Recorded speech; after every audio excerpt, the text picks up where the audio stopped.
I ain't gonna lie. One of the hardest things to do is to apologize. We don't want to admit when we're wrong. We want to blame others, point the finger, give others the silent treatment.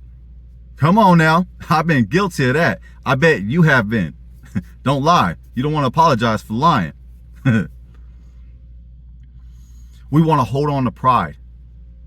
We want to feel like we're right, to the point where we convince ourselves that we're right, even though we are wrong. Let go of that pride. Let go of that pride. That pride that you're holding on to will destroy your relationships.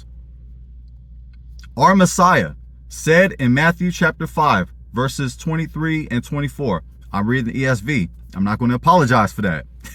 See what I did there? I know that a lot of y'all love the KJV, but just bear with me. So if you are offering your gift at the altar, and there remember that your brother has something against you, leave your gift there before the altar and go. First, be reconciled to your brother, and then come and offer your gift. We must apologize.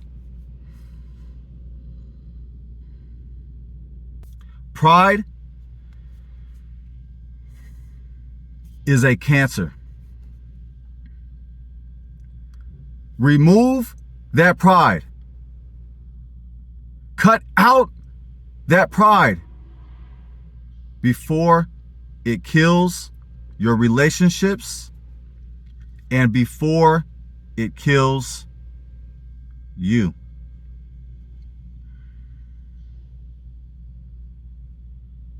When this video ends,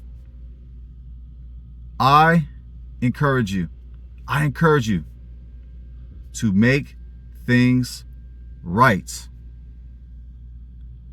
Make things right with your brother, with your sister, with your spouse, with your friend. Make things right. Apologize. Make things right with your neighbor, and make things right with God. All praises to our great King. Go and apologize.